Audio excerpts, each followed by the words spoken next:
Hey guys, welcome to the latest Echoes Ramble. Today we're going to be talking about the AI Nanocore, or whatever name we have for it, the Golden Nanocore, the AI Nanocore, the Botting Nanocore, the Yoshi Automated Operation Module, as it's known once you've got it all set up on your ship.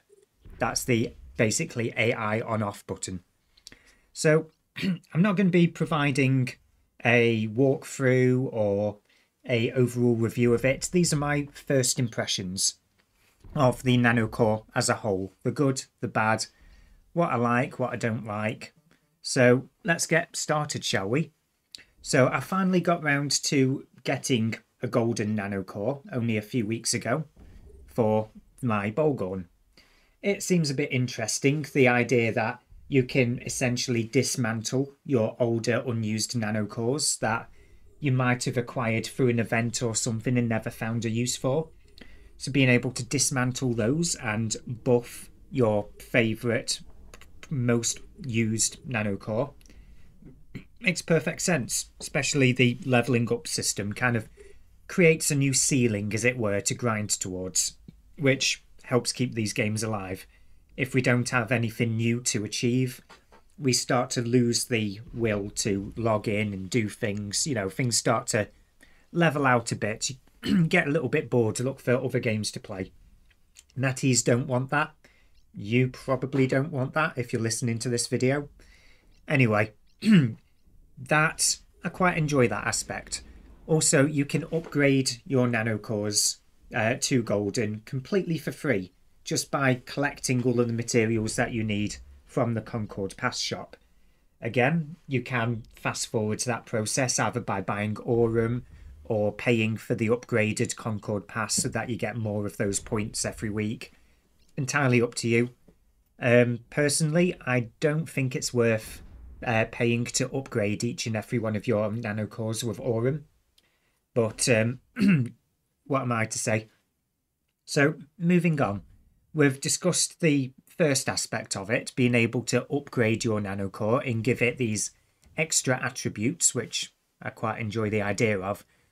Moving on, we have the AI aspect of it. So first things first, the AI aspect is behind yet another paywall.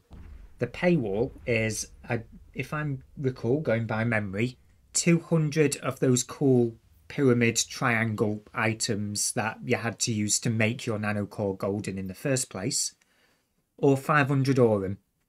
Now, of course, everybody has beaten me to the punch and already paid the 500 Aurum in order to get that golden nanocore AI botting straight off the bat.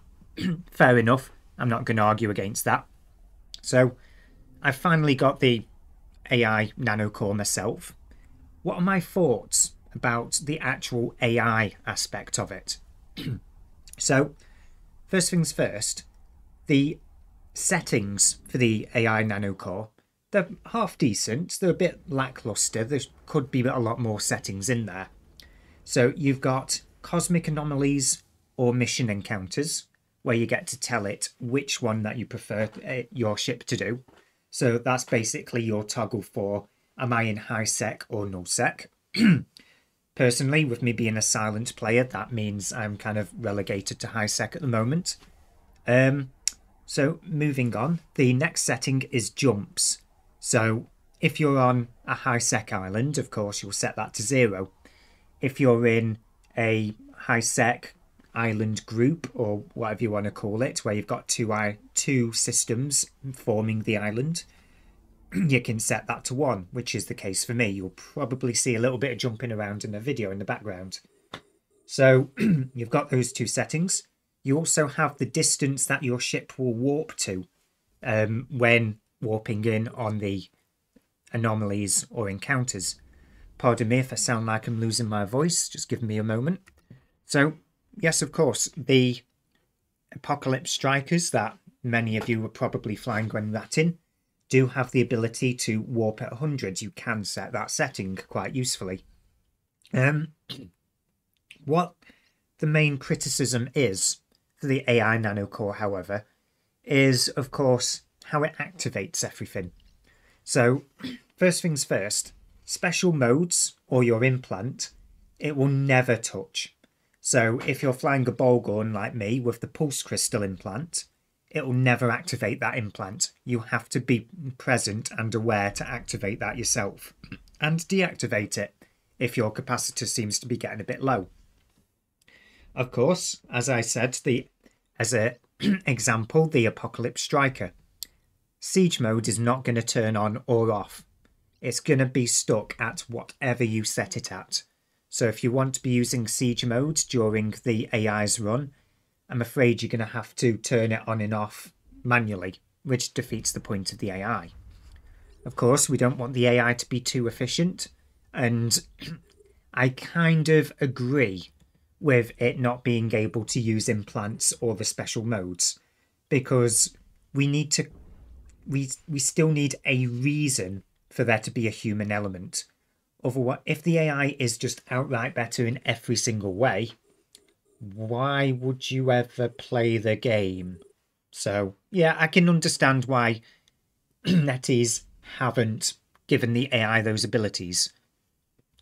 One thing I don't understand though is the tanking modules.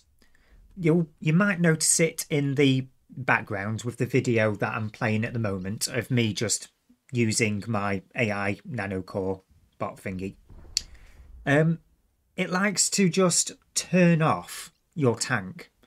So most of us will, if we've got an AFK ratting build, we'll have a look at the capacitor as we're going through the fitting screen as we're building the ship, and we'll try to make sure that with everything running all of the time, our capacitor is rated as stable. And then we'll just leave all of the tanking modules on, just turned on the entire time. Just forget about them. They're the least important thing. We've already built into the ship's fitting that we're going to be cap stable regardless. But the AI doesn't do that. It consistently turns off your tanking modules. And there have been occasions whereby if I've not been looking at the screen often enough, like let's say I've been looking at it every 3 or 4 minutes, I'll look at it sometimes and I'll be at 30% armour. Neither the armour repairer nor the armour hardeners will be turned on. Just nothing. It'll just be tanking it passively until it dies. And I don't get that. I don't get what NetEase's agenda is there. Is it just to get more ships blown up? Because as it stands at the moment, I dare not look away from the AI when it's running for more than 5 minutes at a time. And yeah, it just seems weird. Why would you have it turn off all of the modules independently, all of the tanking modules, that is? That's something that I'd only allow the AI to turn off and not off. So I'm getting words mixed up now. I'd only allow the AI to turn those modules on. As long as the capacitor stays above 30%, it should not have any reason to turn those modules off.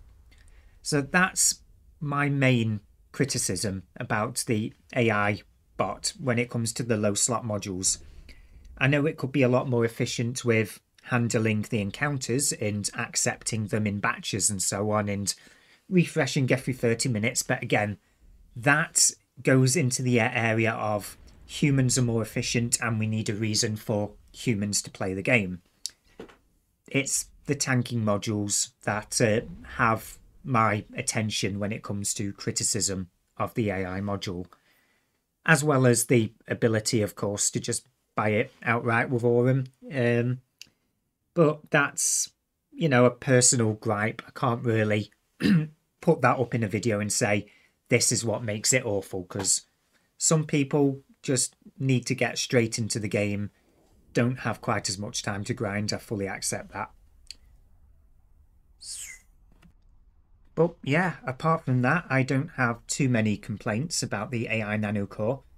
As it stands, having looked at the total number of, I believe they're called amethyst crystals.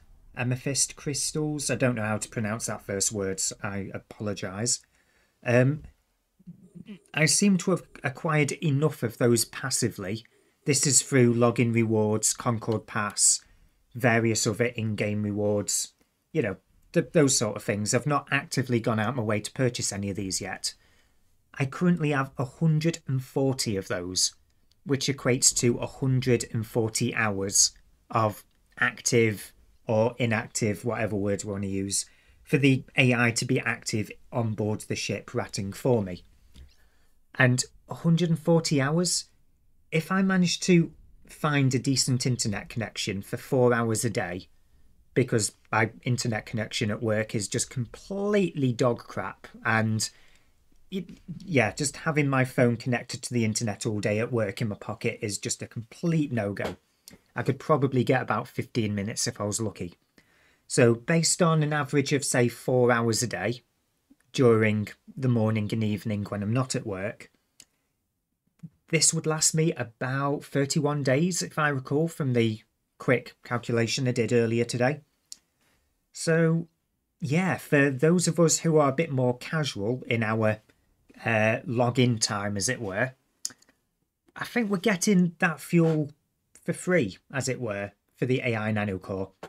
I know those of you that have been using it from the very beginning and have been using it 8 hours a day from the very beginning will have your gripes and say you need more because they're outright forcing you to pay.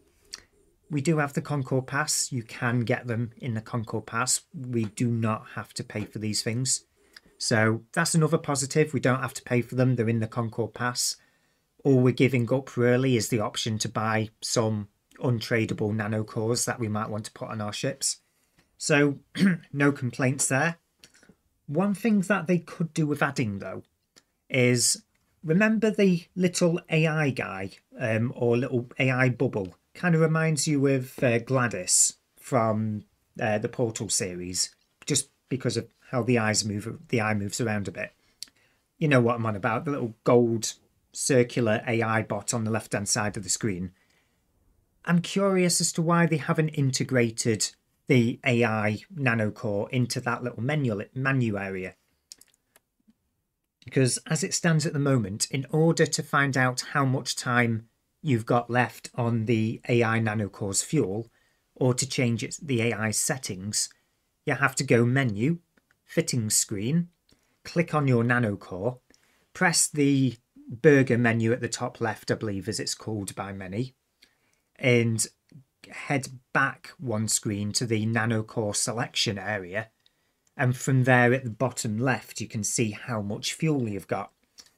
That process, especially given the loading times that many of us seem to have when we load the Nanocore area, could be a bit more streamlined. You know, just put it next to the little cool AI thing we were introduced to at the very beginning of the game. Just put it there, make it nice and accessible. Job's a good one, done. Alternatively, just put next underneath the AI on-off button, just a little number. Similar to how group shield boosters work, for example, when they're fully fueled up. That will say 99 plus on them when they've got 100 uses left on them. Only in this case, instead of uses, it's hours. You know, put a nice little number there. Just make it a bit easier to get to. That way we can just focus more of our efforts on the game itself instead of toggling our way through menus. So that's just one small little suggestion for it. So, of course, aside from that, and of course, it not turning off the low slot modules, those are the only suggestions I'd really have for it. There are some advisories for those of you who do want to go ahead and use the AI Nanocore going forwards into the future. So those bits of advice are: fill out your low slots with tank. Lots and lots and lots of tank. Assume that the tank is only going to be running 50% of the time because the AI is stupid. So double up the amount of tanking modules that you'd usually fit. This is to avoid that embarrassing moment where you come back to your screen after 20 minutes to find that your ship is just a wreck. Just avoid that. Fill it out with tank. you having slightly less DPS is a lot more efficient than you having a wreck with no DPS. So just put that out there. Fill out your tank. Just do it.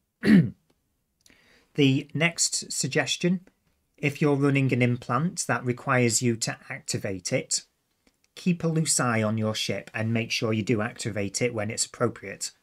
For example, as mentioned, I run the pulse crystal implant, which means that every time I jump to a new system, because I'm in a 2-system high-sec island, the implant turns off naturally because I just jumped to Stargate. I need to turn that back on again if I want to get a healthy, say, 50% bonus to my bounty ticks. Another point is your ship can run the anomalies too quickly. And when it does, you'll just find yourself floating in space doing nothing because you'll have no more encounters to run, which is another reason why you don't necessarily need all of your DPS modules in the lows. You want to make sure this is just going consistently. Apart from those small little advisories, that's all I have for you, I'm afraid. Going forwards, once I'm a bit more familiar with the AI Nanocore, as it were, I will put together a walkthrough. I'm struggling to pronounce that word there. I'll put together a walkthrough at some point going forwards into the future and do a full-on review of it. But these are just my first thoughts put into an Echoes Ramble video for those of you that listen. I'll cut the episode there. Thank you guys for listening. If you haven't already, please like, comment, subscribe. You know the drill. Thanks again, and see you guys in the next video.